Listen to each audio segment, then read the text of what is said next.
అలంకరణతో మనకు అవసరం లేదండి. నీకు నడులో కొంచెం మంచి బట్టలు వేసుకుని వచ్చే మందిరానికి అందరూ చూసి లేవండి చెప్పాల్సిన అవసరం చెప్పకూడదు. అట్లా అందరూ సంతోషపెట్టే మనసుతో కాదు, దేవుడిని సంతోషపెట్టి ఆత్మ సంబంధమైన నడిపిపోతున్న దేవుని మందిరానికి రావాలి.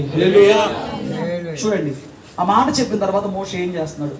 నిర్గమాకాండం 33 మళ్ళీ 7వ వచనం ఒకసారి రండి. ఏసే అన్నాడు, నేను మధ్యకు రావాలని ముందు నువ్వు అసలు ఆ ఆభరణాలు తీసేయమని చెప్పు అన్నాడు. చెప్పాడు, అయిపోయింది. 7వ వచనం చదువుతున్నాను, నేను చదువుతున్నాను చూడండి. అందరూ మోషే గుడారమును తీసి పాళెము వెలుపలికి వెళ్ళి ఏం చేశాడు? వెలుపలికి వెళ్ళి పాళెమునకు దూరముగా దాన్ని వేసి దానికి ప్రత్యక్షపు గుడారమును పేరు పెట్టాడు. యెహోవాను వెతికిన ప్రతివాడును ఏంటంట? వెతికిన ప్రతివాడు వెలుపల ఉన్న ఆ ప్రత్యక్షపు గుడారమునకు వెళ్ళుచూ వచ్చును. మోషే గుడారమునకు వెళ్ళినప్పుడు ప్రజలందరూ లేచి ప్రతివాడు తన గుడారపు ద్వారమును నిలిచి అతను ఆ గుడారంలోనికి పోయే వరకు అతని వెలుగుతోటి నిదానించి చూచుచుండెను. మోషే ఆ గుడారంలోనికి పోయినప్పుడు మేఘ స్తంభము దిగి ఆ గుడారపు ద్వారమును నిలవగా యెహోవా మోషేతో మాట్లాడాడు. ప్రజలందరూ ఆ మేఘస్తంభం ఆ గుడారము ద్వారం నిలుచుడు చూచి లేచి ప్రతి వాడును తన గుడారపు ద్వారమును నమస్కారము చేయుచు. మనుషుడు తన స్నేహితులతో మాట్లాడినట్లు యెహోవా మోషేతో మూతిగా మాట్లాడుచుండెను. ఎంత గొప్ప మాటలండి. అది జరిగిన తర్వాత అంట, జున్నో కూర్చో నాన్న, కూర్చో, అయిపోయింది. అరవై కూర్చోలేకపోతున్నావా? ఒకటి, మన మందిరానికి వస్తున్నప్పుడు మన వస్త్రధారణ, మన బాహ్య అలంకరణ అనేది దేవుడు అడుగుతున్నాడు కాబట్టి అందులో మనం జాగ్రత్త తీసుకోవాలి. రెండో విషయం అండి, దేవుడు మాట్లాడిన తర్వాత అంట మోషే పాళెము, ఇజ్రాయెల్ లక్షల మంది ప్రజలు పాళెములు గుడారాలు వేస్తున్నారు కదా, దాని పాళెం అంటారు కదా, పాళెము వెలుపలకు వెళ్ళాడు. అంటే పాళెము నుంచి బయటికి వెళ్ళిపోయి అక్కడ ఒక గుడారాన్ని వేశాడు. ఎందుకు అక్కడ గుడారం వేశాడు? లోపల ఉన్న ప్రజలందరూ కూడా చెడిపోయి ఉన్నారు. ఇప్పుడు అక్కడికి దేవుడు రావడం అని అంటే దేవుడు అయిష్టపడుతున్నాడు. దేవుడు ఇష్టపడలేదు, దేవుడు అయిష్టత చూపిస్తున్నాడు. అయితే మోషే దేవుడితో మాట్లాడలేదు. దేవుడు తన దగ్గరకు వచ్చి దేవుడు తన చిత్తము కూడా బయలుపరచాలి కాబట్టి అంట పాళెమునకు దూరంగా వెళ్ళాడు. పాళానికి దూరం ఎందుకో తెలుసా? అక్కడ ఉన్న మాట మీరు చూడండి. యెహోవాను వెతికిన ప్రతివాడు పాళెమునకు వెలుపలున్న ప్రత్యక్షడానికి దేవుణ్ణి వెతకడానికి, అయ్యా నువ్వు దాటిపోవద్దు, అయ్యా నువ్వు వెళ్ళిపోవద్దు, అయ్యా నువ్వు మమ్మల్ని విడిచిపెట్టదని చెప్పని దేవుణ్ణి వెతకడానికి ఆ గుడారాన్ని నిర్మించిన వాడిగా ఉన్నాడండి. హల్లెలూయా. ఈ మాట మీకు అర్థమైందండి? ఆ మాట చాలా జాగ్రత్త పెట్టుకోండి. ఈ మాటని కొంచెం లోతుగా మీకు నేర్పించే ప్రయత్నం చేస్తాను. దేవుడేమో అయిష్టంగా ఉన్నాడు, రానంటున్నాడు. దేవుడేమో కోపంతో ఉన్నాడు. కానీ ఇప్పుడు ఆయన కృపను, ఆయన కనికరమును వెతకడానికి, ఆయన్ని వెతుక్కోవడానికి, యెహోవాని వెతుక్కోవడానికంట ఈయన గుడారాన్ని తీసుకెళ్ళి దూరంగా ప్రజల మధ్యలో ప్రార్థన చేయలేడండి మోషే. స్తోత్రం చెప్పండి. నా మాట జాగ్రత్తగా నిన్నాడు కూడా చెప్పా, నీ జీవితంలో అన్నీ కలిగి దేవుణ్ణి కోల్పోతే ఉపయోగం లేదండి. నువ్వు ఏమీ లేకపోయినా దేవుణ్ణి కలిగి ఉంటే చాలండి. హల్లెలూయా. ఎందుకంటే మిగతా అన్ని ఆయన లాక్కుని వచ్చేస్తాడు, మిగతా అన్ని సమకూరు. అయితే కొంతమంది ఈ రోజున దేవుణ్ణి తమ జీవితంలో నుంచి కోల్పోతున్న వారుగా, తమ క్రియల మూలంగా దేవుడు తమ జీవితాలకు దూరం చేసుకుంటున్న వారుగా, తమ ఆలోచనల మూలంగా, తమ పాపముల మూలంగా, తమ లోకాసుల మూలంగా దేవుణ్ణి బాధ పెట్టి దేవుని సన్నిధిని కోల్పోయే వారుగా జీవిస్తున్నారు. అందులో నువ్వు ఉన్నారేమో ఈ రాత్రి జాగ్రత్త. అందులో నువ్వు ఉన్నారేమో జాగ్రత్త. స్తోత్రం చెప్పండి. నీ భర్త కాదు దేవుడు అంటే, నీ భార్య కాదు దేవుడు అంటే. నేనేం చేసినప్పుడు ఉంటాడు, నేనేం చేసినా ఆడే ఇంటికి వస్తాడు, నేను ఎలాగున్నా ఆయన ఇచ్చేస్తాడు, ఈ కొట్టిన తిండి నా భార్య పడి ఉంటుంది. అలా కాదండి దేవుడు అంటే. నీకున్న సంబంధాలు తప్పుకో, లేకపోతే వదిలించుకోలేకో వాళ్ళు అలా పడి ఉంటున్నారేమో. కానీ ఇష్టానుసారంగా నువ్వు జీవిస్తున్నా, నీ జీవితంలో భయం కానీ భక్తి కానీ ఏమీ కానీ లేకపోయినా దేవుడు నీకు తోడా ఉండడానికి ఆయన నీ ఇంట్లో వాడు, ఆయన నీ స్నేహితుడు, బంధువుడు కాదు. జాగ్రత్త.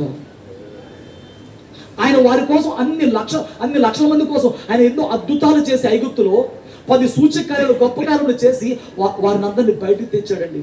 ఆ బయటకు తెస్తున్నప్పుడు సముద్రం ఒడ్డు వస్తే వాళ్ళ కోసం సముద్రాన్ని కూడా, వారి కోసం అంత చేసిన వాళ్ళు చేసిన పని నచ్చినప్పుడు ఆయన వారిని వదిలేస్తానంటాడు. ఈ రోజున నీ కోసం నా కోసం చనిపోయిన మాట వాస్తవం. వాళ్ళకంటే మనకే ఎక్కువ చేశాడు. వాళ్ళకి సముద్రాన్ని మాత్రమే పాయలు చేశాడు, కానీ మన కోసం తన దేహాన్నే చీల్చుకున్నాడు. కానీ వారి కోసం అంటే మన కోసమే చేసింది ఎక్కువైనప్పుడు వారికంటే మనకి భయము, వారికంటే మనకి భక్తి ఎక్కువ కూడా ఉండాలి. అలా లేనప్పుడు వారిని వదిలేయడానికి ఇష్టపడినప్పుడు నన్ను కూడా వదిలేస్తానికైనా నువ్వేం చేయాలి తెలుసా? అనుదినము ఆయన్ని వెతకాలి. అయ్యా నువ్వు నాకు దూరముగా ఉండదు, అయ్యా నువ్వు నీ సన్నిధి నాకు దూరము చేయొద్దు, అయ్యా నువ్వు నాతోనే ఉండు. వెతుక్కోవాలి, అడగాలి. కుదురు చెప్పండి, ఏమండి? వెతుక్కోవాలండి. 1,00,000 పెట్టి ఐఫోన్ కొన్నావు అనుకో, ఆటో ఎక్కువ పడిపోయింది అనుకో, ఏమనుకుంటావు? అని అనుకుంటావా? కొన్ని జేబులో 10 రూపాయలు పెట్టా, ఇలా తీసినప్పుడు ఆ 10 రూపాయలు పడిపోయినట్టుంది, అక్కడ దాకా వెళ్ళిపోయా, జేబులో చేపడితే 10 రూపాయలు 10 నిమిషాలు ఎత్తికా, 10 నిమిషాలు ఎత్తికా దొరికినాయి. స్తోత్రం చెప్పండి. మనం 10 రూపాయలు అలా వెతుక్కుంటున్నాం, పోతే 10 రూపాయలు పోతే పెద్ద నష్టం అండి. పెద్ద నష్టమైతే కాదు, పెద్ద నష్టమైతే కాదు. స్తోత్రం చెప్పండి. ఏదో ఇక్కడి నుంచి అక్కడికి ఆటో ఎక్కాల్సి వచ్చి 30 రూపాయలు పోతుంది, అది పెద్ద నష్టం. కానీ ఇంటికాడ ఉన్నప్పుడు 10 రూపాయలు కనబడుతుంది, అది నష్టం కాదు. 10 రూపాయలకి వెతికే మనసు మనకుంది కానీ దేవుడు నాకు తోడుగా ఉంటున్నాడా, దేవుడు నా ప్రార్థన ఆలకిస్తున్నాడా, దేవుడు నన్ను ఇష్టపడుతున్నాడా? ఈ మనసు అండి క్రైస్తవులకి 190% ఉంటుంది. 100లో 90% మందికి అసలు ఈ ఆలోచన, అవి గొడవ, అవి తిప్పులు లేదండి. ఆదివారం వచ్చింది, యథాప్రకారంగా ఏదో నాన్ వెజ్ వండుకున్నాం, పగలంతా పడుకున్నాం, సాయంత్రం అయింది, టయానికి ప్రార్థనలో కూర్చున్నాం, ఏదో కాసేపు చాపట్లు కొట్టాం, కాసేపు ప్రార్థన చేసాం, అయిపోయింది, కానికేసాం తప్ప ఇక్కడికి వచ్చి ఏం అడిగావు, ఏం వెతికావు, ఏం కన్నీరు కార్చావు? అయ్యా వారం అంతటా నా క్రియలు ఎలా ఉన్నాయి, ఇవి నేను బాధ కలిగించేవి, నీ వాక్యానికి విరుద్ధంగా ఉన్నాయి, నన్ను క్షమించు, మరొక రోజు నేను చేయకుండా ఉంటాను, ఈ రోజు నుంచి నాకు తోడుగా ఉండు, మరలా నేను బలపడి భక్తి చేసేలాగా చేయి. ఎంతమంది ప్రార్థన చేస్తున్నారు మీ ప్రార్థనలో? ఏంటి ఇక్కడ కూర్చొని నువ్వేమనుకుంటున్నావు? ప్రార్థనలో కూర్చుంటావు అంటే, ఆరాధించడం అంటే నువ్వేమనుకుంటున్నావు? దేవుడు నాకు రావడం అంటే ఏమనుకుంటున్నావు? ఏదో నాకు కనపడి హల్లో లేదా వందలు చెప్పి వెళ్ళిపోవడం అనుకుంటున్నావు ఏంటి? మిగతా వాళ్ళని పలకరించుకుని అయ్యా నువ్వు బాగున్నావా అని చెప్పని పలకరించుకుని ఆవిడ దాన్ని వెళ్ళిపోవడం అనుకుంటున్నారేంటి? దేవుడి దగ్గర మనం ఎందుకు వస్తున్నాం? స్తోత్రం చెప్పండి. ఇక్కడికి వచ్చి ఆయన కృప నీ పట్ల ఎలా ఉందో వెతుక్కోవాలి, ఆయన మనసు నీ పట్ల ఎలా ఉందో వెతుక్కోవాలి, ఆయన సన్నిధి నీతో ఉందో లేదో వెతుక్కోవాలి. ఆ వెతికే స్థలమే దేవుని సంఘం అండి. స్తోత్రం చెప్పండి. వెతుకుతున్నావా దేవుణ్ణి? నీ అనుదిన జీవితంలో, నీ అనుదిన ప్రార్థనలో దేవుణ్ణి వెతుక్కుంటున్నావా? అయ్యా నాతో ఒక మాట మాట్లాడు, ఈరోజు ఒక సందేశం నాకు ఇవ్వు, ఈరోజు ఒక ఉపమానం నాకు నేర్పించు, ఈరోజు ఒక దర్శనం నాకు చూపించు. వెతుక్కుంటున్నావా? దేవుణ్ణి వెతుకుతున్నావా? ఏముండదు. మనం లోకంలో ధనాన్ని వెతికినట్లుగా దేవుణ్ణి మనం వెతుకుతున్నామా? స్తోత్రం చెప్పండి. కొత్త నిబంధనలో చాలా ఉపమానాలు ఉంటాయండి.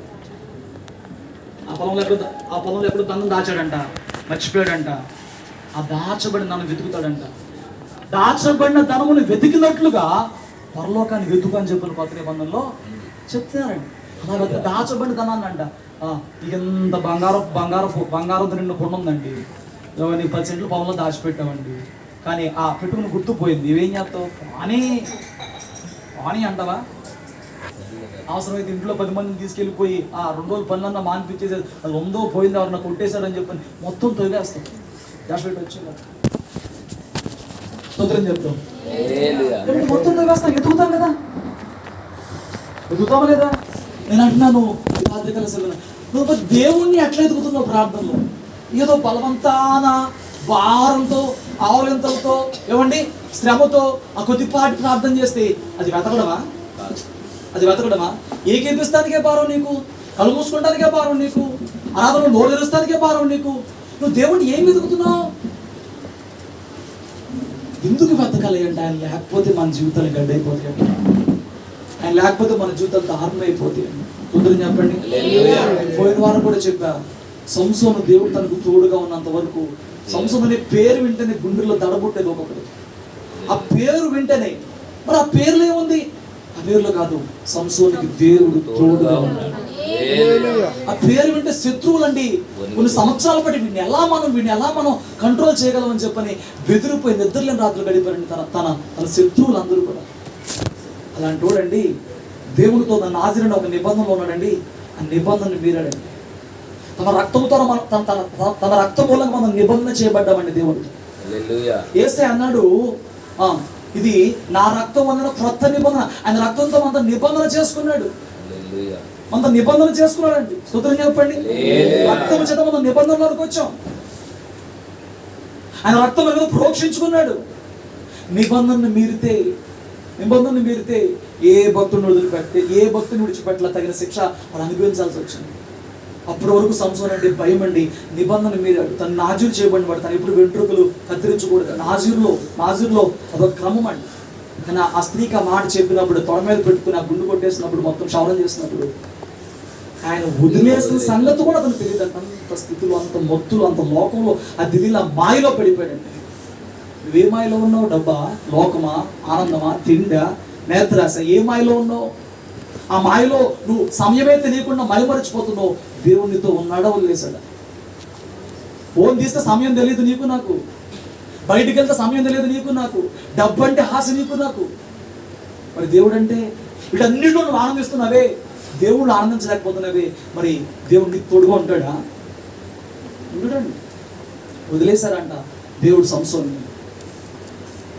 నాకేంటి గుణపట్లాగా యుద్ధం చేద్దాం వెళ్తే ఆ బలం రాలా, ఆ బలం చాలా, అతన్ని పట్టుకుని గుడ్డోడిని చేసే తిరగలు విసురుతున్నారు. కొన్ని సంవత్సరాల పాటు అనేకుల గుండెల్లో భయం రేపిన వాడండి ఇప్పుడు అండి శరణ కోరుతూ ఆ తిరగలు విసురుతూ దేవుడి శరణ పెడుతున్నాయా ఇంకొకసారి జ్ఞాపకం చేసుకోవాలి. నీకు బలం ఇచ్చిన రోజున, నీ కళ్ళు ఉన్న రోజున, నీకు శక్తి ఇచ్చిన రోజున, ఆ రోజు ఎందుకు ఈ బాధ లేదు నీకు? అన్నీ ఉన్నాయి, నాకేం బాధ అంటాడు. స్తోత్రం చెప్పండి. ఈరోజు నీకు అన్నీ ఉన్నాయి, మరి దేవుడిని కాపాడుకుంటున్నావా? అన్నీ ఉన్నాయి, దేవుడిని వెతుకుతున్నావా అనుదినము? స్తోత్రం చెప్పు. మనం ఇక్కడికి వచ్చినప్పుడు దేవుడిని వెతకాలి. మనం అనుదినము ప్రార్థిస్తున్నప్పుడు దేవుడిని వెతకాలండి. దేవుడిని వెతకాలి. ఒకవేళ నీ పిల్లోడు కనపడలేదు అనుకో, వాణి అంటావా? 7ంటికి వచ్చే 9ంటికి రాలేదు వాణి అంటావా? వెతుకుతావు, ఫోన్ చేస్తావు, కనుక్కుంటావు, ఆరాధిస్తావు. ఒకవేళ హృదయంలో సమాధానం లేదనుకో, ఏమండి ఆత్మీయులకండి వారి దేవుని చేత ఎప్పుడన్నా ఒకవేళ వారి పాపాలను బట్టి ఐదతులను బట్టి దేవుని చేత ఆ దూరము పొందుకున్నప్పుడు అండి వాడి హృదయంలో నెమ్మది రాదండి. ఎప్పటిదాకా దేవుడు మరలా సర్లే ఆడమాక నేను క్షమించాలని మాట్లాడే వరకు కూడా, నేను క్షమించాలని నువ్వు ఆడమాక అని దేవుడు తిరిగి మరలా చెప్పే వరకు కూడా ఆత్మీయ హృదయాల్లో ఆ కలిగిన ఎడబాటుని బట్టి నెమ్మది రాదండి.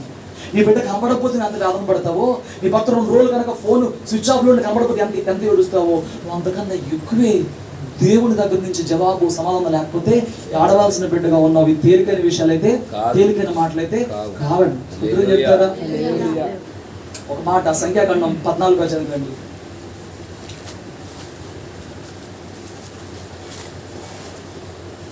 43వ వచనం చదివి పెట్టండి. మీకంటే ముందుగా అక్కడికి చేరి ఉన్నారు. మీరు ఖడ్గము చేత కూలుదురు. మీరు యెహోవాను అనుసరించుట మానితిరి. ఏం చేశారంట? మీరు యెహోవాను అనుసరించడం. మనం ఎవరిని అనుసరించాలండి? మనిషి ఎలా జీవించాలి? ఆయన 33 సంవత్సరాలు ఈ భూలోకంలో ఒక మాదిరి పెట్టాడు. మాదిరిలో ఆయన అన్న మాట అంటే, నాలో పాపం ఉందని వీళ్ళు ఎవడన్నా స్థాపించగలడా? ఆయన ఇచ్చిన సవాల్ అది. ఒక మానవుడు పరిపూర్ణుడికి ఎలా జీవించాలి? యేసయ్య మాదిరి చెప్పాడు మనకి. ఇప్పుడు నువ్వు రక్షణ పొందుకోకముందు ఏదైనా పాపంలో బతికేసాయేమో, రక్షణ పొందుకున్నావు కదా, ఇప్పుడు నువ్వు చేయాల్సిన ఛాలెంజ్ ఏంటి తెలుసా? నాలో పాపం ఉందని మీరు ఎవరన్నా చెప్పగలరా? ఇలాంటి ఛాలెంజ్ చేసే జీవితాలు నీకు నాకు ఉన్నాయా? ఆయన అనుసరించాలండి. ఆయన వాక్యం పెట్టిపోయాడు, ఆయన బోధ చెప్పిపోయాడు, ఆయన మార్గం చెప్పిపోయాడు. అనుసరించాలి. వాళ్ళంటే అనుసరించడం మానేశారు. ఏం మాయ రోగాల్లో ఆత్మీయ జీవితంలో ప్రార్థన మానేస్తారు, ఏ మాయ రోగాల్లో వాక్యం చదవడం మానేస్తారు, ఏ మాయ రోగాల్లో వాక్యం విన్నా పాటిస్తాం మానేస్తారు. జరిగే నష్టం ఏంటి చెప్పనా?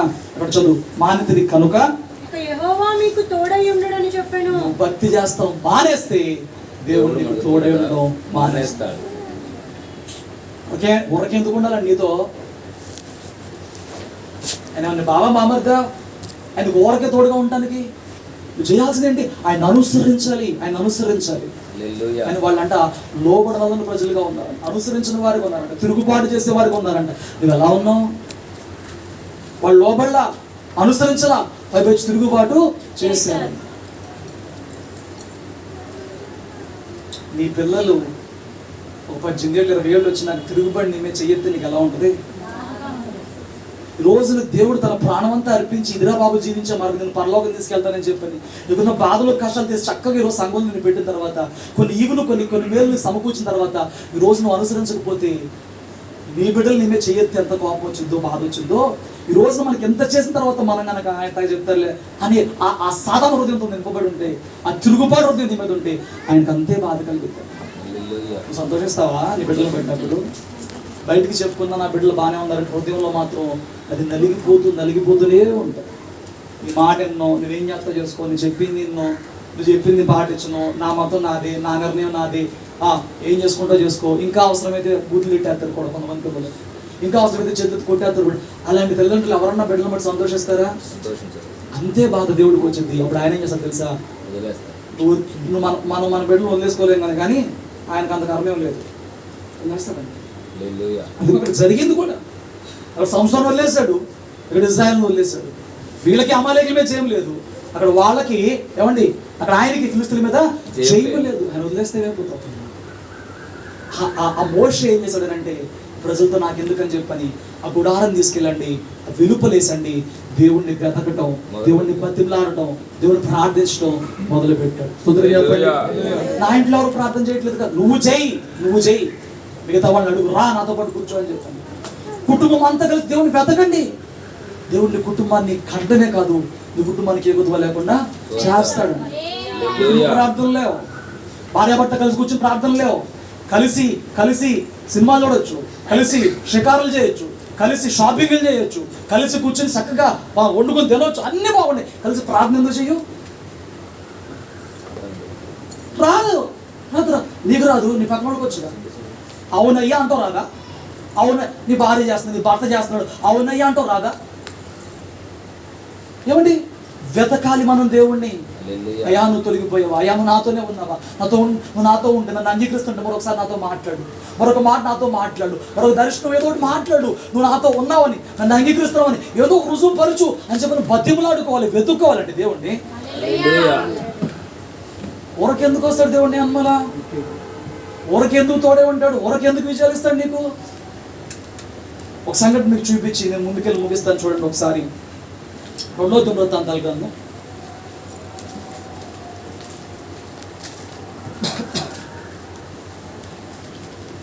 15వ అధ్యాయము.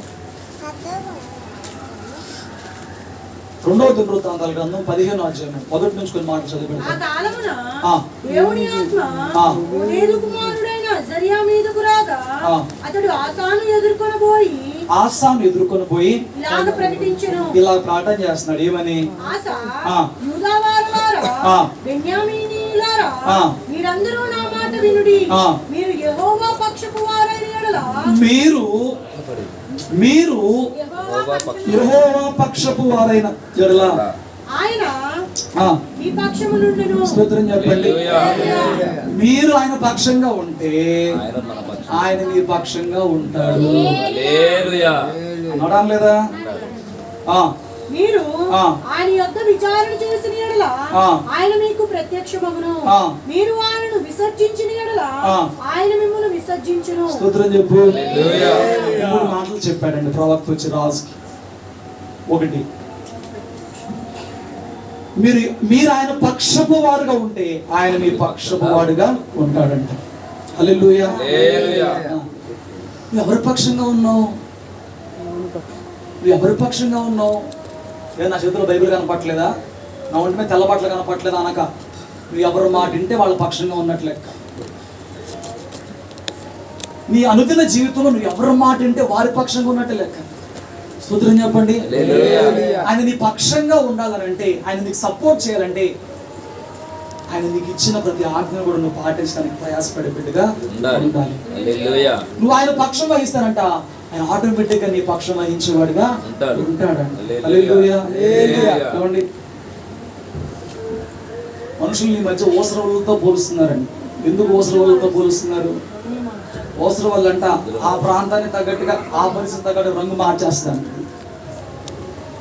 ఆ పక్కన గ్రీన్ ఉంటే గ్రీన్, బ్లూ ఉంటే బ్లూ. దేవుడు దానికి ఆ భాగ్యం ఇచ్చాడు. అదే భాగ్యం మనుషులకు కూడా ఇచ్చాడు. ఈ రంగు మారదో, ఇక్కడ ఒకటి ఉంది కదా, దీని రంగు మారిపోతాడు.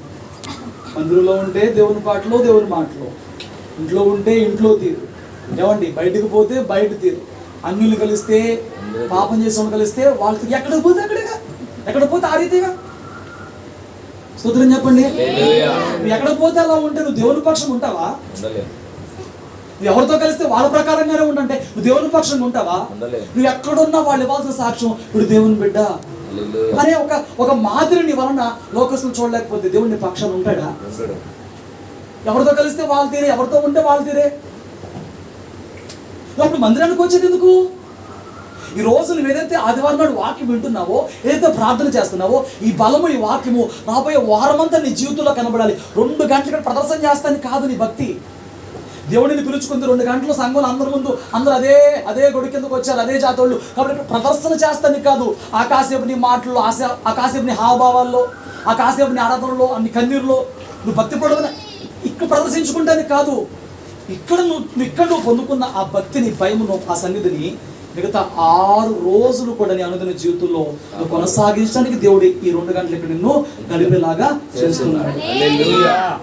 మనమేమో ఈ 2 గంటలు ఒకటి, తర్వాత రాత్రికి ఒక తీరు, రేపు పనిలోకి వెళ్తే ఒక తీరు, ఎవడన్నా తాగే ఉండి తిరిగే ఉండి కలిస్తే వాడి తీరు, మనిషికి తగ్గ తీరు మనిషి ప్రకారంగా మారిపోతాం. తాగే ఉండుతో నోరితే సింధూర తాగుతాం అని చెప్పలేం, ఆడి మాటలు కలిపేస్తాం.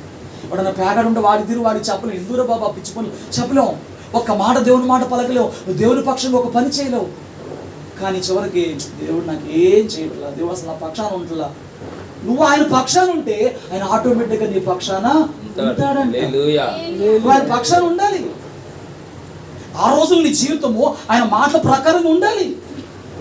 ఆయన ఎలా ఉండమన్నాడు నీ కుటుంబంలో, ఆయన ఎలా ఉండమన్నాడు నీ సమాజంలో, ఆయన డబ్బు దగ్గర ఎలా ఉండమన్నాడు, లోకంతో ఎలా అలా ఉండాలి. అన్ని బోధించాడండి మనిషికి దేవుడు అన్ని బోధించాడు. ఒక బాలుడు పుట్టిన కాడి నుంచి వాడు చనిపోయి పాతి పెట్టబడే వరకు వాడి జీవితం ఏ దశలో, ఏ తీరులో, ఏ రకంగా ఉండాలో, బళ్ళో, గుళ్ళో, పెద్దల దగ్గర, పిల్లల దగ్గర, లోకములో, కుటుంబంలో, బంధువులతో, స్నేహితులతో ఎక్కడ ఎలా ప్రవర్తించి తమ జీవితాలను కాపాడుకోవాలో ఇప్పుడు క్షుణ్ణంగా బోధ పెట్టాడండి. నువ్వు పాటిస్తే ఆయన పక్షంగా ఉన్న బిడ్డగా మార్చబడతావు. అప్పుడు ఆటోమేటిక్గా ఆయన కూడా నీ పక్షము వహించే దేవుడే ఉంటాడు. 2వ మాట చెప్పాడండి, మీరు ఆయన యొద్ద విచారణ చేసిన యెడల ఆయన మీకు ప్రత్యక్షమవుతాడు. ఏం చేయాలంట? ఆయన పక్షం అంటే ఆయన అనుసరించాలి. అలా అనుసరించడం మానేశారంట, దేవుడు ఆయన వదిలిపెట్టాడంట. మనం ఆయన ఆజ్ఞ అనుసరించాలి, ఆయన పక్షంగా ఉండాలి, ఆయన మన పక్షంగా ఉంటాడు.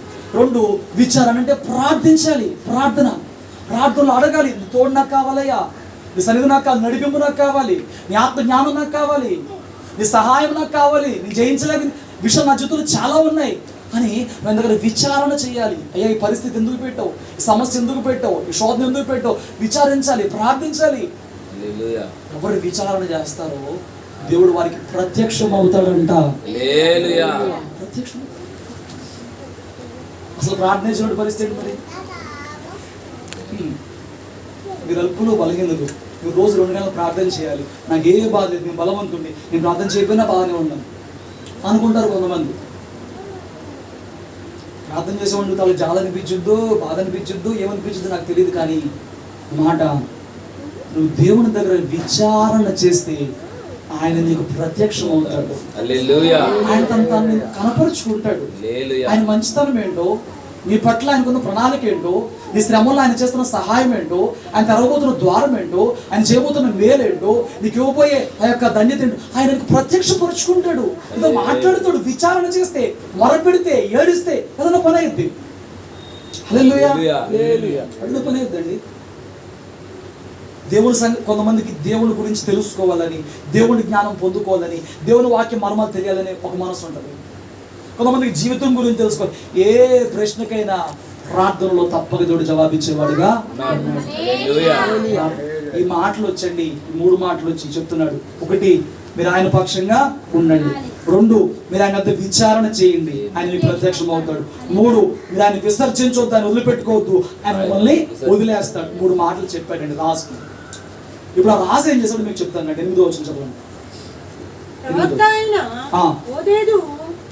అయిన ఓదేదు ప్రవచించిన ఈ మాటలు ఆశ వినినప్పుడు అతడు ధైర్యం తెచ్చుకొని యోధా బెన్యామీనీల దేశం అంతటి నుండి ఎఫ్రాయిము మన్యములోను ఆ. తాను ఆ. పట్టుకొనిన పట్టణములో నుండి ఆ. హేయములైన విగ్రహములన్నిటినీ తీసివేసి ఆ. యెహోవా మంటపము ఎదుటి నుండి ఆ. యెహోవా బలిపీఠమును మరలా కట్టించి ఖండించను. హల్లెలూయా. ఏం చేశాడంట? యెహోవా బలిపీఠం మరలా కట్టించాడు. రాజు ఈ మాటలు విన్నప్పుడంట దేవుడు నా పక్షాన ఉంటాడా, దేవుడు నా ప్రత్యక్షం అవుతాడా, అయితే నువ్వు దేవుని కోసం ఎంతైనా చేస్తానని చెప్పాడంట. ఆ రాజు తన తన తన తన దేశ ప్రాంతం అంతట్లో కూడా ఆ రాజు ఏం చేశాడనంటే ఎక్కడెక్కడ విగ్రహారాధన ఉందో ఆ విగ్రహాలన్నింటినీ కూడా బయటికి పారదోలినవాడుగా ఉన్నాడు. హల్లెలూయా. ఈ రోజు నువ్వు గనక వాక్యం ఏమన్నా కొంచెం అర్థమైతే ఆ దేవుడు నాకు తోడే ఉండాలి, నేనేం చేయాలి, నీకు గనక ఈ మొక్క ఒకటని అర్థమైతే నువ్వు మొదటిగా చేయాల్సింది ఏంటంటే దేవుని వాక్యక్రమం చొప్పున ఏవేవి నీ జీవితంలో చేయకూడని క్రియలు, మాట్లాడిన కూడా మాటలు, చూడకూడని చూపులు, ఆశపడిన ఆశలు, ప్రవర్తించిన క్రియలు నీళ్ళు ఏవేవి ఉన్నాయో మొదట వాటిని తీసేయాలి. హల్లెలూయా. మొదట వాటిని తొలగించుకోవాలి. తొలగించుకో. కుదరని చెప్పండి. హల్లెలూయా. దేవుని ఎదుట ఎవ్వరూ నీతిమంతులు కాదని మన జీవితంలో పడతా తప్పిపోతూ ఉంటాం. అది ఎప్పుడైతే తప్పిపోయావో నువ్వేం చేయాలి తెలుసా? అది తొలగించుకోవాలి. దేవుడు మరలా నీ యొద్దకు వచ్చినప్పుడు ఆయన నిన్ను ఇష్టపడేలాగా, ఆయన నిన్ను ప్రేమించేలాగా నీ జీవితంలో ఉన్న అహేయమైన క్రియలు, ఆ నష్టపోయే క్రియలు నువ్వంట మొదటిగా తొలగించుకోవాలి. హల్లెలూయా. మోషే కిందకు వచ్చినప్పుడు వాళ్ళ దూడను పెట్టి ఎగురుతుంటే మోషే మొదటిగా ఏం చేశాడు? ఆ దూడను కాల్చి గూడు చేసి నెలలో కలిపేశాడు. హల్లెలూయా. అది వండుకోవడం దేవుడికి ఇష్టపడ్డు. ఆ విగ్రహం ఉన్నంత వరకు దేవుడు అసలు మాట్లాడు, దేవుడు అసలు రాడండి. కొన్ని జీవితాల్లో విగ్రహాలు అనేవి వస్తురూపంగా ఉంటాయి. ఏమండి, ఏదో ఎక్కడో తెచ్చుకున్న బొమ్మలో, విగ్రహాలు, యాంత్రాలు, ఏదో తాయితులో, కొన్ని కొన్ని కొన్ని కొన్ని జీవితాల్లో అవి వస్తు రూపాలుగా ఉంటాయి. కొందరికి ధన రూపంలో ఉంటాయి. ధనమే దేవుడు, కొంతమందికి ధనమే దేవుడు, కొంతమంది కలిపే దేవుడు అంటారు. ఎన్ని వాక్యంలో ఉన్నమాట స్తోత్రం చెప్పండి. హల్లెలూయా. గడిపే వారికి దేవుడు అంటారు. మీరు ధనాన్ని దేవుడిని ఇద్దరిని ప్రేమించలేరు, ఏదైనా ఒకటే అవ్వాలండి. కొంతమంది ధనమే దేవుడు అండి, కొంతమంది మనుషులు వాళ్ళకి విగ్రహాలుగా ఉంటారండి, కొంతమంది జీవితంలో ఏమైనా క్రియలు ఉంటాయండి. మీ జీవితంలో ఏది దేవునికి ఇష్టం లేదో దాన్ని తొలగించుకుంటే, ఆ ఆశలు, ఆ క్రియలు తొలగించుకుంటే తప్ప నువ్వు దేవుణ్ణి నీ జీవితంలోకి ఆహ్వానించుకునే అవకాశము రాదు. హల్లెలూయా. అవకాశం. రెండవదంట, అతడు బలిపీఠం కట్టాడు. ఎందుకు బలిపీఠం? ప్రార్థన చేయడానికి ఆ బలిపీఠం కట్టాడు. ఆ బలిపీఠం దగ్గర వారు మొర పెట్టుకుంటానికి, ఆ బలిపీఠం దగ్గర వేడుకోవటానికి ఆయన చేశాడు, బలిపీఠం కట్టాడు. స్తోత్రం చెప్పండి. మొదట నీ జీవితంలో ఈ రాత్రి ఏవైనా ఒకవేళ తప్పిపోయి ఉంటే, తప్పిపోతామండి మనం, తప్పిపోయే గొర్రెలు అందరూ కూడా స్థిరమైన వాళ్ళం కాదు. ఏ విషయంలో తప్పిపోయావో, అమ్మో నా దేవుడు నాకు తోడే ఉండకండి, వెళ్ళి నాకు పెద్ద విషయం కాదనుకుని వాటిని ఒప్పుకుని విడిచిపెట్టేట్టుగా రాత్రి నువ్వు ఉండాలి. రెండవది, నువ్వు బలిపీఠము కట్టుకోవాలి. దేవునితో ఒక సంబంధం, ఒక అనుబంధం, ప్రార్థనా జీవితాన్ని మరలా నువ్వు ఏర్పరచుకునే బిడ్డగా ఉండాలని. చదవండి ఏం జరుగుతుందో. యోధావారిని, బెన్యామీనులందరినీ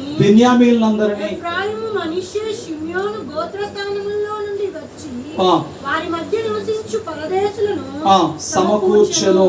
అతడు దేవుడైన యెహోవా అతనికి సహాయుడై ఉండుట చూచి ఇశ్రాయేలు వారిలో నుండి విస్తారమైన జనులు అతని పక్షమును చేరిరి.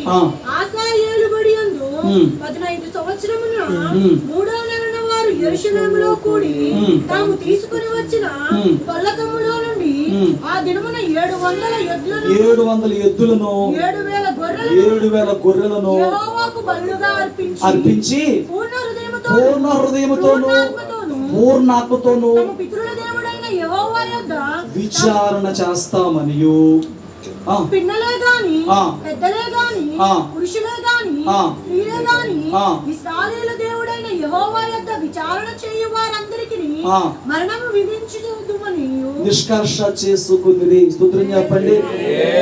ప్రవక్త వచ్చి మీరు ఆయన పక్షంగా ఉండండి, మీరు ఆయన్ని వెతకండి అని చెప్పి ఆ 2 మాటలు చెప్పి మనం విడిచిపెడతారని చెప్పినప్పుడు అండి, రాజు మొదటగా ఉన్న విగ్రహాలన్నింటినీ కూడా తీసివేస్తాడు. బలిపీఠం కట్టి తన ప్రజలందరినీ కూడా బలిపీఠం దగ్గరికి, దేవుని మందిరం దగ్గరికి సమకూర్చిన వాడిగా ఉన్నాడండి. హల్లెలూయా. కుటుంబంలో ఆ రాత్రిపూట కుటుంబం అంతా దేవుని బలిపీఠం దగ్గరికి చేరాలండి. భార్యాభర్త ఇద్దరు ఉంటే, నలుగురు పిల్లలు లేదా ఇద్దరు పిల్లలు నలుగురు ఉంటే ఆ నలుగురు కూడా ఆ బలిపీఠం దగ్గర చేరాలి. దేవుని దగ్గర మన మనవులు, మన కృతజ్ఞతలు, మన యొక్క ఏమంటే అర్పణలు ఆయనకు అర్పించేవారుగా బలిపీఠం దగ్గర ఉండాలండి. వాళ్ళు అంతకుముందు యుద్ధానికి వెళ్ళొచ్చారంట.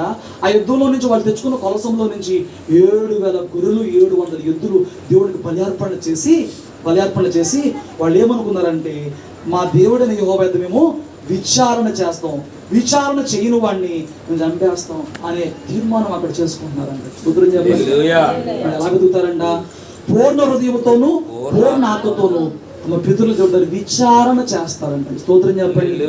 విచారణ చేస్తామంటే వేడుకుంటారు, అడుగుతారు, అయ్యా మా పరిస్థితి ఏంటి, అయ్యా మా బతుకు ఏంటి.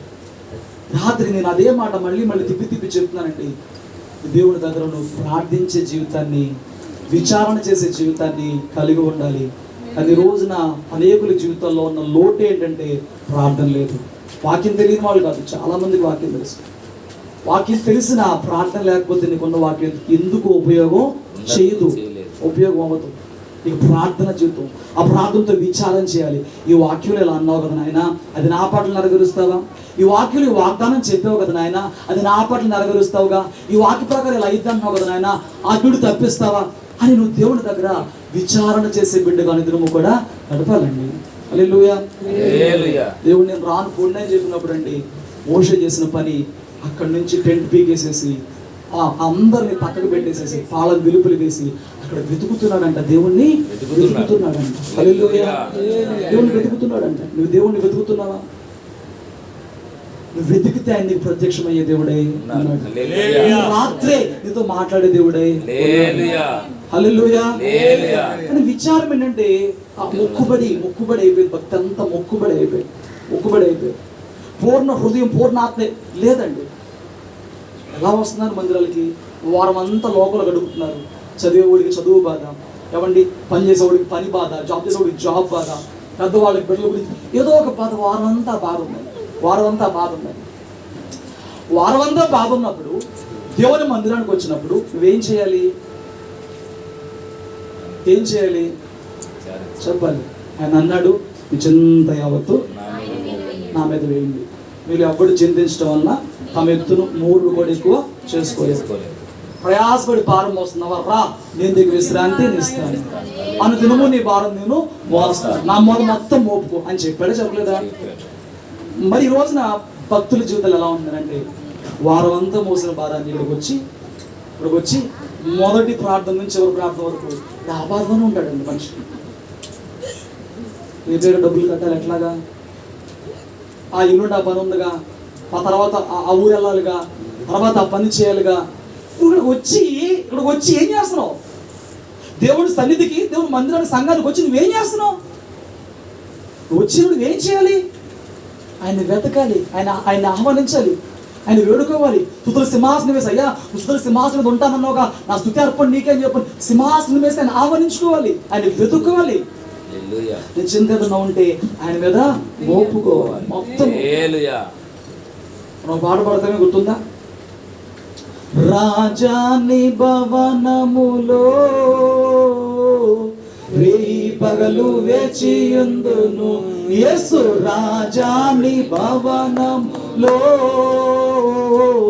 రేయి పగలు వేచియుందును, స్తుతించి ఆరాధింతును, నా చింతలు మరచెదను, నిన్ను స్తుతించి ఆరాధింతును, నా చింతలు మరచెదను. స్తుతించి ఆరాధించిన తర్వాత అంట మన అవట్లా పని. అసలు ఆరాధన చేస్తే సరిగా అర్థమైతే సరిగా. అసలు నువ్వు ఆరాధించినప్పుడు ఆ వచ్చిన మనిషి ఆరాధన తర్వాత దైవికమైన మనిషి అయిపోవాలి. బాధతోనే వచ్చావు, భారంతోనే వచ్చావు, వ్యాధితోనే వచ్చావు, గొడవతోనే వచ్చావు, దేనితోనే వచ్చావు. కానీ నువ్వు ఆరాధించినప్పుడు అసలు నీ ప్రభు దాన్ని తొలగించేలాగా ఆ భారం ఆయనకు అప్పచెప్పేసుకోవాలి. నీ మొత్తాన్ని అంటే పర్లేదు ప్రభు అంటారు చాలా మంది. అప్పుడు నీకు వాక్యం ఎక్కడెక్కింది? అప్పుడు అసలు ప్రార్థన ఏం చేస్తావు?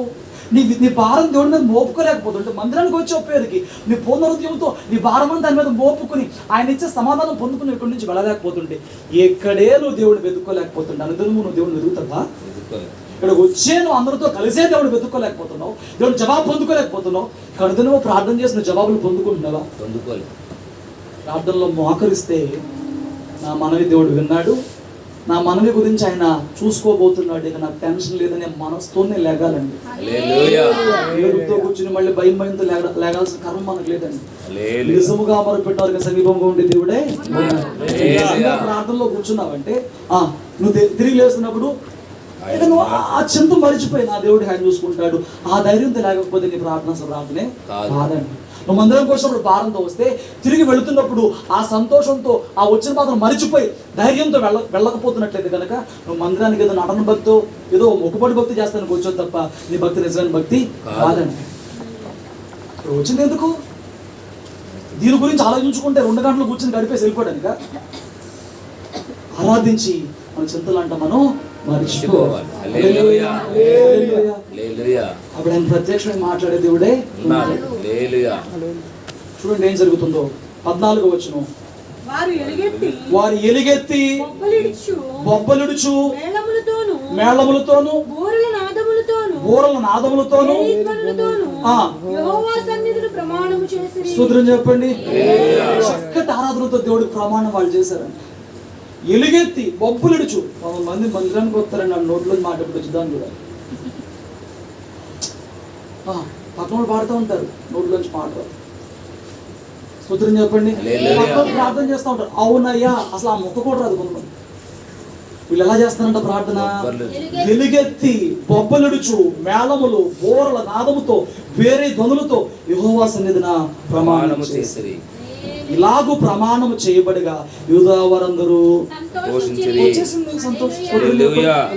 కరెక్ట్ వేలో చేశారు. వాళ్ళు కరెక్ట్ సంతోషం వచ్చేసిందండి. నువ్వు ఇందాక ఆరాధన చేసి ఉంటే నాతో పాటు నిజంగా ఈ హృదయంలో ఈ పాటికి సంతోషం చేతను నింపబడి ఉండాలి. హల్లెలూయా. నిజంగా ఆరాధన చేస్తుంటే నిజంగా దేవుని సన్నిధి హృదయంలో సంతోషాన్ని నింపుతుందండి. హల్లెలూయా. ఎన్ని రోజులు ఎన్ని ఆరాధనలకి అలాగే వస్తున్నావు, అలాగే వెళ్ళిపోతున్నావు. ఎన్ని ఆరాధనలకి ఆ భారంతో వస్తున్నావు, భారంతో వెళ్ళిపోతున్నావు. నువ్వు వచ్చి ఉపయోగం ఏంటి? లోకల్ ఉన్నాడు అదే బాధలు చింతిస్తానే ఉన్నాడు, నువ్వు మందిరానికి వచ్చి కూడా అదే బాధ వెళ్ళిపోతున్నావు. మరి వాళ్ళు వెంటనే సంతోషం పొందుకున్నారు. ఇలాగూ ప్రమాణం చేయబడిగా యూదా వారందరూ సంతోషించి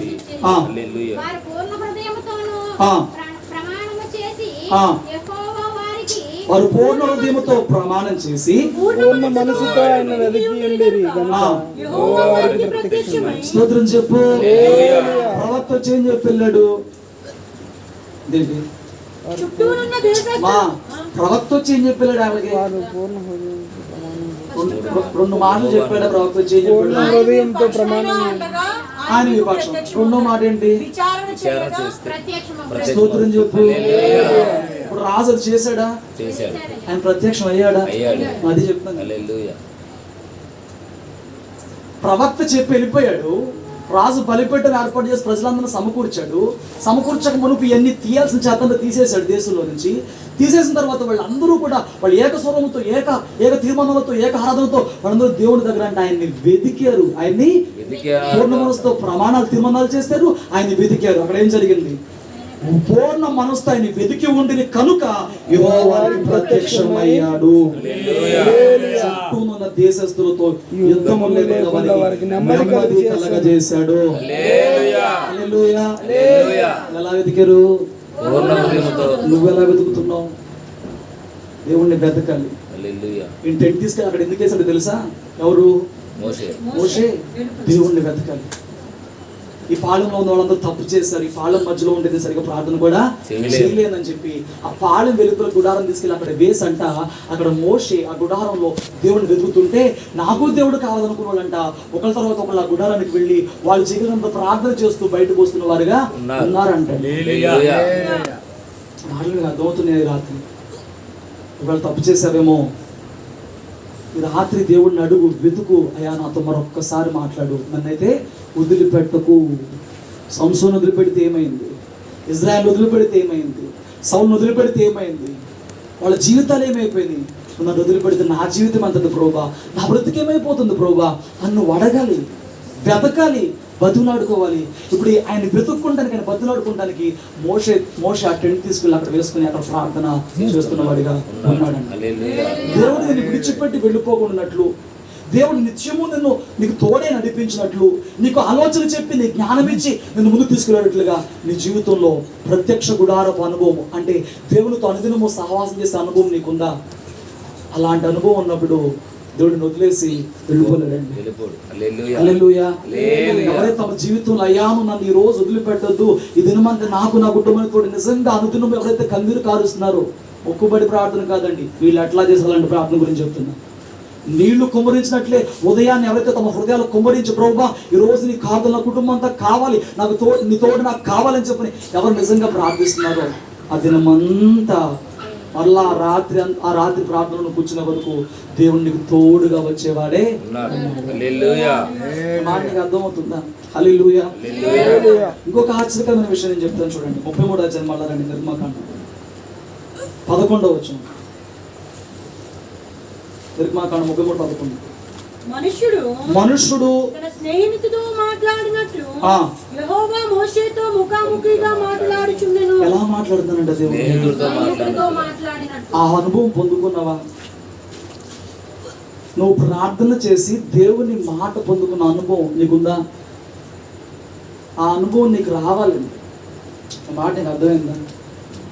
నీకు వ్యక్తిగతంగా దేవుని దగ్గర ప్రార్థన చేసి దేవుని దగ్గర జవాబు పొందుకున్న అనుభవం నీకు రావాలి. నేను ప్రార్థన చేసి నీకు ఇలా చేస్తా అన్నాడు, నువ్వు వాళ్ళకి అలా కనబడిందని వాళ్ళు వీళ్ళు చెప్తాం కాదండి. ఇంకా ఒకళ్ళ మీద ఆధారపడే భక్తి కాదండి, నీకు మీడియేటర్లు కాదండి. దేవుని దగ్గర సమాచారం నీకు నీ దగ్గర బాధ ఇంకో ఆయనకి చెప్పే మీడియేటర్లు కాదండి. ఆయన అంట ముఖాముఖిగా మాట్లాడే దేవుడు. ఆయన ముఖాముఖిగా మాట్లాడే దేవుడు అండి. ఆయన అబ్రహాంతో దేవుడు మాట్లాడాడు, ఆ మాటను వచ్చేసాడు దేవుడు వెంబడించడానికి. అబ్రహాము ఆయన మాట్లాడే దేవుడై ఉన్నాడు. మోషేదంట స్నేహితులతో మాట్లాడినట్లు ముఖాముఖిగా మాట్లాడుచుండెను. తరువాత అతడు పాలెంలోనికి తిరిగి వచ్చుచుండెను. అతని పరిచారకుడును నూను కుమారుడైన యెహోషువ అనే యవనస్తుడు గుడారంలో నుండి విలుపులకు. ఇక్కడ నచ్చిన సంఘటన అంటే మోషే ప్రార్థించిన దానికన్నా యెహోషువ ఎక్కువ ప్రార్థిస్తున్నాడు. నచ్చిన విషయం అండి ఇది. స్తోత్రం చెప్పండి. సేవకుడు ప్రార్థించిన దానికన్నా కూడా ఈ యవ్వనస్తుడు తన బలమును తన సామర్థ్యమును ఉపయోగించి సమయంలో తన బహుశా పని లేదేమో ఆ ఖాళీ సమయాన్ని ఏం చేస్తాడు తెలుసా? దేవుని దగ్గర గడుపుతున్నాడండి. హల్లెలూయా. నా వైపు చూడండి, నేను ముగిస్తాను. నా వైపు చూడండి. మోషే వెతికిన దానికన్నా కూడా యెహోషువ ఇంకెక్కువ వెతుకుతున్నాడు దేవుణ్ణి. ఈరోజు నీ ఖాళీ సమయం దొరికిందనుకో, కాసేపు రీల్స్ చూద్దాం, కాసేపు వాళ్ళతో ఫోన్లో మాట్లాడదాం, ఖాళీ సమయం దొరికిందనుకో కాసేపు టీవీ చూద్దాం, కాసేపు బయటికి వెళ్ళి తిరిగి వద్దాం, కాసేపు అందులో కాసేపే. ఆ గంటలో కాసేపు అన్నా నువ్వు ప్రార్థన చేస్తే ఏం జరిగిందో చెప్పనా? ప్రార్థన చాలా మందికి లేదండి. నేను దేవుని యొద్దకు వచ్చినప్పుడు, నేను రక్షణ పొందుకున్నప్పుడు నాకు ఖాళీ దొరికితే బైబిల్ రీడింగ్గా ప్రార్థన చేసుకోవడం ఏదో ఒకటి చేసేవాడిని. ఖాళీ దొరికినంతసేపు బైబిల్ రీడింగ్గా ప్రార్థన, ఏదన్నా బైబిల్ రీడింగ్ అన్నా చేయాలి, చదివిన వాక్యం బట్టి ప్రార్థన చేయాలి. యెహోషువ ప్రార్థన చేశాడు. మీరు గమనించండి, మోషే కొండ పైన ఉంటే యెహోషువ కొండ కిందే ఉన్నాడు. ఇప్పుడు ప్రార్థన చేస్తున్నాడు. రెండోసారి వెళ్ళాడు, రెండోసారి కూడా మోషే పైన యెహోషువ కిందే ఉన్నాడండి. హల్లెలూయా. యెహోషువ ఒక గొప్ప ప్రార్థనాపరుడుగా. ఒక సందర్భం వచ్చిందండి. మోషే అంటాడు దేవుడితో, అయ్యా నువ్వు నన్ను వచ్చేయమంటున్నావు, నన్ను పిలుచుకుంటావు, నేను వచ్చేస్తాను.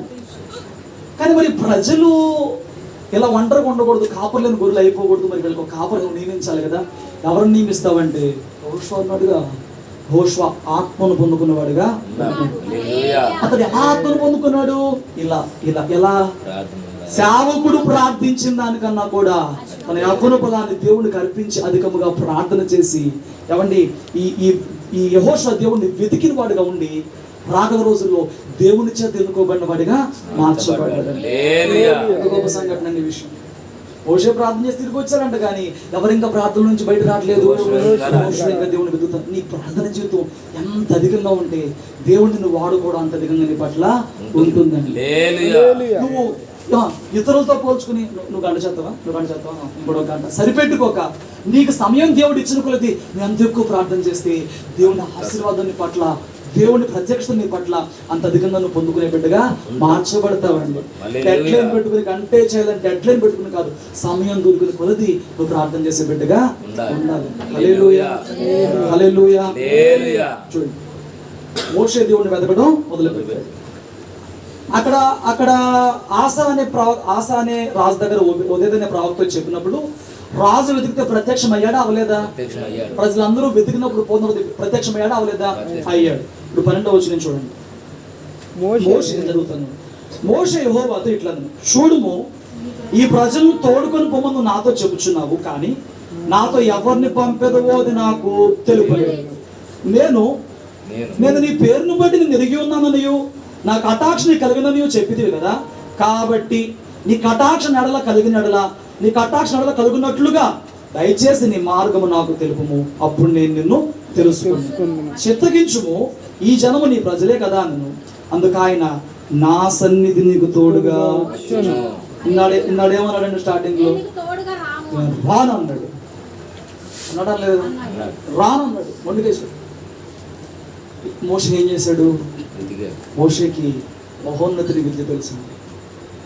దేవుణ్ణి ఎలా బతిమలాడుకోవాలో, దేవుణ్ణి కటాక్షం ఎలా పొందుకోవాలో మోషేకి తెలిసిందండి. ఆయన కూడా మీకు ఇక్కడ ఈ జనాన్ని ప్రార్థన కూడా చేయనివారని చెప్పాను. విలుపులు తీసుకెళ్ళి వేసుకొనండి, బతిలాడి అయ్యా కటాక్షం వచ్చిందా, నువ్వు నాతో ఎవరు పంపిస్తావు? వెళ్తాను, ఎవరు పంపిస్తావు అంటే మోషే మనసు అర్థం చేస్తుందని అంటున్నాడు. చూడండి ఆయన ఏమన్నాడు? అందుకు ఆయన నా సన్నిధి నీకు తోడుగా వచ్చును, లేదు నీకు విశ్రాంతి. చూడండి, మోషే నీ సన్నిధి రానియడలా ఎక్కడుండి మమ్మల్ని తోడుకుని పోకుము. హల్లెలూయా. మోషే బాధ అది. పాపం చేసిన మాట వస్తుంది, నువ్వు రాకపోతే ఇక్కడి నుంచి మేము కదలకూడదు, వస్తే తప్ప మళ్ళీ ఇక్కడి నుంచి తీసుకుని పోవద్దయ్యా అంటున్నాడు. హల్లెలూయా, హల్లెలూయా. రాత్రి నువ్వు అడగాల్సిన మాట అది, అయ్యా నేను మందిరానికి వచ్చాను, నా జీవితం ఇది ఇట్లా ఉంది, నా బతికిది ఇట్లా ఉంది, నా బాధ ఇది ఇట్లా ఉంది, వీటిని బట్టి కాదు నాయన నువ్వు నాకు దూరం అయిపోతున్నావేమో. అడగాలండి, నువ్వు నాకు దూరం అవ్వద్దు, రాత్రి నువ్వు నాతో పాటు రా, నాతోనే నువ్వు ఉండు. నువ్వు బతిమలాడుకోవాలండి దేవుణ్ణి. స్తోత్రం చెప్పండి. అంత ఎందుకు ఇదే మాట ప్రసంగం అంతా చెప్తున్నానంటే, ఆయన ఒక్కడిని నీకు తోడుగా వస్తే నీ గురించి చింత ఎవ్వరు పడాల్సిన అవసరం లేదు. హల్లెలూయా. కొనేసిన గారి పట్ల పాట వచ్చింది, నా తోడు నీవుంటే అంతే చాలయ్యా, నా ముందు నీవుంటే భయమే లేదయ్యా. నా తోడు నీవుంటే అంతే చాలయ్యా, నా ముందు నీవుంటే భయమే లేదయ్యా. ఆయన ఉంటే చాలండి, అసలు అంత నుంచి నువ్వేం కోరుకోవాల్సిన అవసరం లేదు. జీవితంలో మిగతా ఆటోమేటిక్ వచ్చేస్తుంది. మనం ఆయన తప్ప అన్ని ప్రార్థన చేస్తున్నాం. నీ సన్నిధి నాకు ఇవ్వయ్యా, నీ తోడు నాకు ఇవ్వయ్యా, నీ ఆత్మ నడిపించు ప్రభువా, ఈ మాట తప్ప మిగతా వాడు అంతా ఆయన దగ్గర మనం చేస్తున్నామని మీరు గమనించండి. అక్కడ ఆసా రాజు ప్రజలు ఎదిగితే అక్కడ ప్రత్యక్షమయ్యాడు, ఇక్కడ మోషే ఎదిగితే ఇక్కడ జవాబిచ్చిన వాడిగా ఉన్నాడు. ఆయన వెతకాలి కానీ ఆయన దాటి వెళ్ళిపోయే దేవుడైతే కాదు. హల్లెలూయా. ముగిస్తాను. నా సంసోను గురించి చెప్పాను కదా, సంసోను పాపం చేసిన మాట వాస్తవమేనండి, నా చేతి చేయబడిన వాడి భాగ్యం నుంచి. కానీ పాపం చేసిన మాట వాస్తవమే. అతనంట గుడ్డివాడిని చేసి తిరగలి విసురుతూ దాగోను గుళ్ళో పెట్టారు. అతను భరించలేకపోతున్నానండి, అసలు భరించలేకపోతున్నానండి. అప్పుడు అంటాడు, అయ్యా దయచేసి ఇంకొక్కసారి జ్ఞాపకం చేసుకో, నేను తప్పు చేసిన మాట వాస్తవమే, నేను నిబంధన మీరిన మాట వాస్తవమే, నాజీర్లో ఉన్న నేను నా వెంట్రుకలు తీయకూడదు, ఆ స్త్రీకి చెప్పింది నా నిబంధన మీరిపోయిన మాట కూడా వాస్తవమే. కానీ ఈ అన్యుల గుడిలో ఈ అన్యుల మధ్య తమ దేవత ఏదో నన్ను పట్టించడంలో విజయం ఇచ్చిందని వాళ్ళందరినీ మాటలను వినలేకపోతున్నాను ఆయన, గుడ్డివాడిని అయిపోయింది ఆయన, ఒక్కసారి నన్ను జ్ఞాపకం చేసుకొని కన్నీరు కార్చాడండి. ఎందుకు ఇది చెప్తానంటే, మనం మనం మనం 14వ అధ్యాయం నుంచి కనుక ఖచ్చితంగా ఈ సంసోను జీవితం చూసినప్పుడు సంసోనుకి ఇచ్చిన కృప, సంసోనుకి ఇచ్చిన శక్తి మామూలు కాదండి. అంత కృప అంత శక్తి ఇచ్చిన తర్వాత సంసోను తప్పిదం చేస్తే ఒక మనిషిగా నా రియాక్షన్ అంటే అసలు క్షమించకూడదు. సంసోను ఏంటి చేసిన పని, అసలు ఏ రకంగా కూడా కటాక్షం చూపించకూడదండి, సంసోను ఏ రకంగా కూడా జాలి పడకూడదండి. కానీ సంసోను అక్కడ ఉండి ఏడుతున్నాడు, అయ్యా ఒక్కసారి నన్ను బ్రతికించొద్దు, నన్ను ఒక్కసారి జ్ఞాపకం చేసుకోవచ్చు, నేను జీవితాంతం బతకాల్సిన ఆనందం నాకు లేదు, కానీ వీళ్ళ మీద పగ తీర్చుకునే ఆలోచన నాకు ఉంది నాయన, ఒక్కసారి జ్ఞాపకం చేసుకొని అంటారండి. తల్లి గర్భంలో ఉన్నప్పటి నుంచి ప్రత్యేకతతో పెంచిన వాడు, బాల్య దశలు ఎదిగిన కాడి నుంచి తన ఆత్మాభిషేకంతో బలంగా అన్ని సంవత్సరాలు 20 సంవత్సరాలు న్యాయపతిగా వాడుకున్నప్పటికీ కూడా అంత తప్పిదం చేశాడు కదా, ఎడా ఎల్లా అని చెప్పాలి. కానీ దేవుడు అండి, ఆయన ఆ కళ్ళు కోల్పోయి ఆ దాగోను గుడిలో తిరగేసి ఏడ్చిన ఏడ్పు కండి దేవుడు అండి చలించిపోయిన వాడిగా. మనుషులు చెల్లించరు కానండి మన పరిస్థితులను బట్టి. నువ్వు నిజంగా ఏడిస్తే దేవుడు చెల్లించే దేవుడే. అసలు అక్కడ సంసార జీవితం అంతట్లో ఆశ్చర్యకరమైన విషయం ఏంటంటే, దేవుడు మరలా తన మీదకి తన శక్తిని పంపడమే ఆశ్చర్యకరమైన విషయం. అదే ఆశ్చర్యకరమైన విషయం. దేమో నాతో పాటు పిలుస్తూ చచ్చిపోతాం కదా అని చెప్పని ఆ 2 స్తంభాలు కొట్టి నువ్వు వంగినప్పుడు అంటండి, తన జీవిత కాలంలో తను చంపిన వారి కంటే తన మరణ సమయంలో చంపిన సంఖ్య ఎక్కువగా లెక్కించబడింది. అప్పుడు కూడా దేవుడు సంసోన్ని జ్ఞాపకం చేసుకున్న వాడే.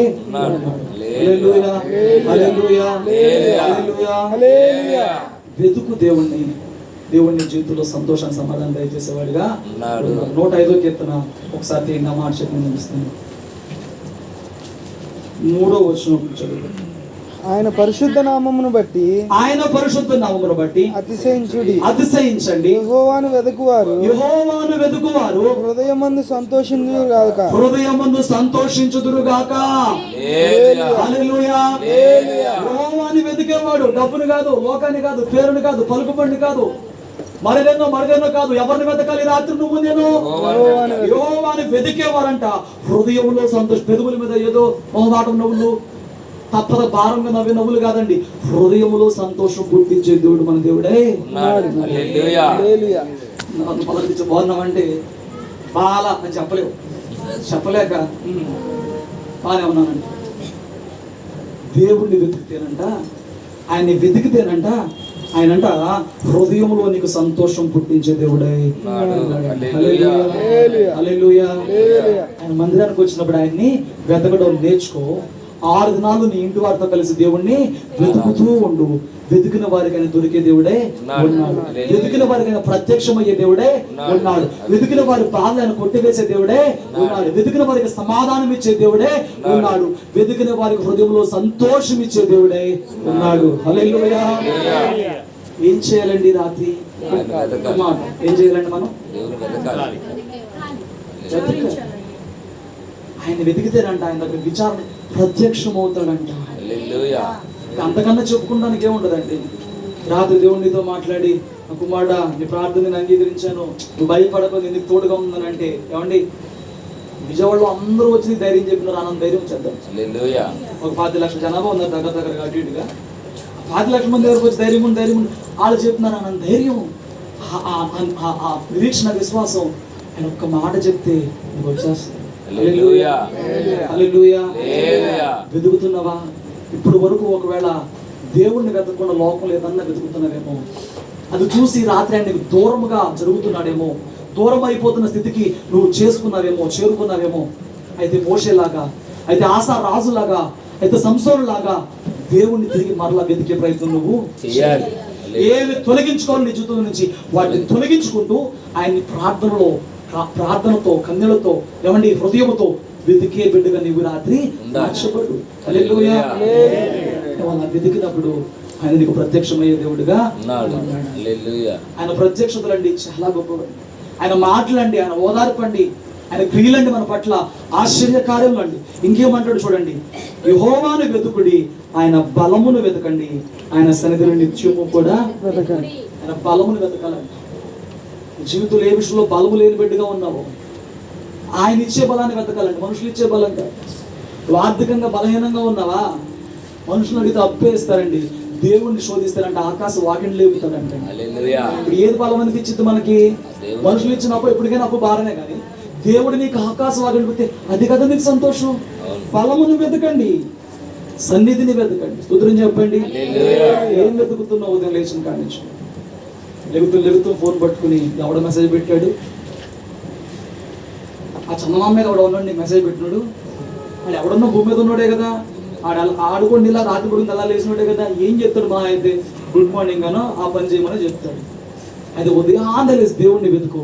ఆ రోజు దేవుడికి చెప్పే మేలు గురించి ఆయన చెప్పేవాడే ఉంటాడండి. హల్లెలూయా. ఆ రోజంతా మన సన్నిధిని నీకు దయచేసేవాడిగా ఉన్నాడు. ఉంటాడు. హల్లెలూయా. ఈ రాత్రి నా మాటలు ముగిస్తున్నాను. మోషే చేసిన పని ఏంటంటే ఆయన గుడారాన్ని అక్కడ వేసి వెతకడం మొదలు పెట్టాడంట. ఆయన వెతుకున్నందుకు దేవుడు మాకు నీ మీద నాకు కటాక్షం వచ్చింది, నా సన్నిధి నీకు తోడుగా వస్తుందని చెప్పండి.